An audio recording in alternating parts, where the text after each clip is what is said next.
ನಮಸ್ಕಾರ ಪ್ರಿಯ ವೀಕ್ಷಕರೇ, ನಿಮ್ಮ ನೆಚ್ಚಿನ 24x7 ಕರ್ನಾಟಕ.comಗೆ ಸ್ವಾಗತ ಸುಸ್ವಾಗತ. ನಾನು ವಿನಯ್. ನಾವು ಬಂದಿರುವಂಥದ್ದು ದಾವಣಗೆರೆ ಜಿಲ್ಲೆ ಹರಪನಹಳ್ಳಿ ತಾಲೂಕು ನಿಲಗುಂದ ಗ್ರಾಮ ಪಂಚಾಯಿತಿಯ ಸದಸ್ಯರನ್ನ ಭೇಟಿಯಾಗಲು. ಇವರೊಬ್ಬರು ಹಿರಿಯ ವ್ಯಕ್ತಿಯಾಗಿ ಇದ್ಕೊಂಡು ಇದೇ ಮೊದಲನೇ ಬಾರಿಗೆ ಚುನಾವಣೆಯಲ್ಲಿ ಸ್ಪರ್ಧಿಸಿ ಮೊದಲನೇ ಬಾರಿನ ಒಂದು ಭಾರಿ ಮತಗಳ ಅಂತರದಿಂದ ಜಯಶೀಲರಾಗಿದ್ದಾರೆ. ಬನ್ನಿ ಇವರೊಂದು ರಾಜಕೀಯ ಜೀವನದ ಬಗ್ಗೆ ಒಂದು ಕಿರು ಪರಿಚಯ ಮಾಡಿಕೊಳ್ಳೋಣ. ಸರ್ ನಮಸ್ತೆ. ಸರ್ ನಿಮ್ಮ ಹೆಸರು? ಚಂದ್ರಪ್ಪ. ಸರ್ ನೀವು ಯಾವ ಗ್ರಾಮ ಪಂಚಾಯಿತಿಯಿಂದ ಆಯ್ಕೆ ಆಗಿರೋದು ಸರ್? ಯಾವ ಗ್ರಾಮ ಪಂಚಾಯಿತಿಯಿಂದ ಆಯ್ಕೆ ಆಗಿದ್ದೀರಾ ಸರ್? ನಿಲಗುಂದ ಗ್ರಾಮ ಪಂಚಾಯಿತಿ. ಸರ್ ನೀವು ಗೆದ್ದಂಥ ಸಂದರ್ಭದಲ್ಲಿ ನಿಮಗೆ ಬಂದಂಥ ಟೋಟಲ್ ವೋಟ್ ಎಷ್ಟು ಸರ್? 800 ಮತಗಳಂತೂ. ಮತಗಳು ಎಷ್ಟು ಲೀಡಿಂಗ್ ಇಂದ ಗೆದ್ದಿದೆ ಸರ್? ಆಪೋಸಿಟ್ಗಿಂತ ನೀವು? ಎರಡ್ನೂರೇ ಲೀಡು. ಬೃಹತ್ ಮತಗಳ ಅಂತರದಿಂದನೇ ಜಯಶೀಲರಾಗಿದ್ದೀರಾ ಸರ್. ಸರ್ ಗೆದ್ದಾದ್ಮೇಲೆ ನಿಮ್ಮನ್ನ ನೀವು ಯಾವ ಒಂದು ಪಕ್ಷದಿಂದ ಗುರುತಿಸ್ಕೊಂಡಿದ್ದೀರಾ ಸರ್? ಬಿಜೆಪಿಯಿಂದ ಗುರುತಿಸ್ಕೊಂಡಿದ್ದೀರಾ ಸರ್? ಸರ್ ಈಗ ಗೆದ್ದು 4 ವರ್ಷ ಅಧಿಕಾರಾವಧಿನ ಕಳೆದಿದ್ದೀರಾ.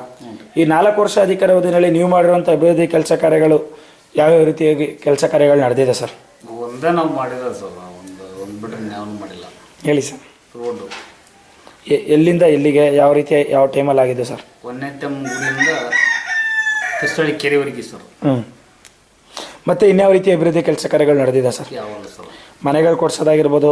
ಮನೆಗಳು ಬಂದವು ಸರ್, ಹಾಕಿದ್ದೇವೆ ಅವರು ಬಡವರಿಗೆ.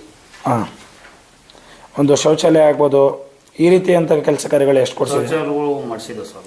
ಶೌಚಾಲಯಗಳನ್ನು ಮಾಡಿಸಿದ್ದೀರಾ? ಎಷ್ಟು ಶೌಚಾಲಯಗಳು ಎಷ್ಟು ಮನೆಗಳಾಗಿದೆ ಸರ್? ಆಗಿದೆ ಸರ್, ಒಂದು ಟೋಟಲ್ ಒಂದು 10 ಅಡಗಿವೆ ಸರ್ ಮನೆಗಳು.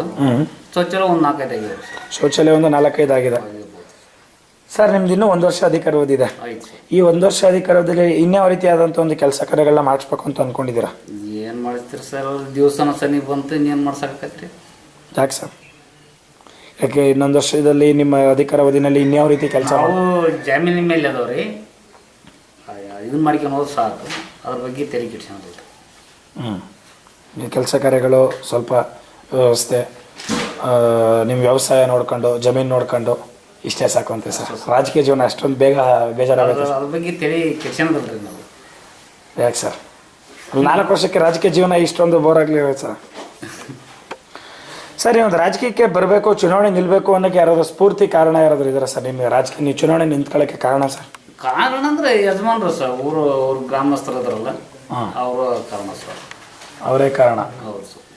ಓಕೆ ಸರ್, ನಿಮ್ದು ಇನ್ನೂ ಉಳಿದಂಥದ್ದಲ್ಲಿ ನಿಮ್ಮ ಗ್ರಾಮ ಪಂಚಾಯತಿನಲ್ಲಿ ಉಳಿದ ಮೆಂಬರ್ಗಳು ಏನಿದ್ದಾರೆ 19 ಜನ ಮೆಂಬರು, ಅವ್ರಿಗೆಲ್ಲ ಏನು ಹೇಳಕ್ಕೆ ಇಷ್ಟಪಡ್ತೀರಾ ಸರ್? ಎಲ್ಲರೂ ಇದೆ ಸರ್.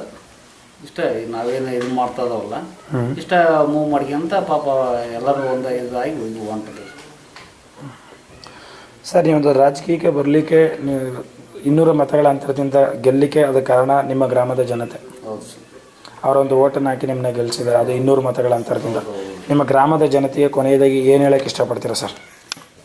ಸರ್ ಮತ್ತು ಈಗ ಅವರು ಗೆಲ್ಲಿಸಿದಾರ ಮತ್ತು ಅವರಿಗೆ ನಾವು ಹೇಳಿ ಸರ್.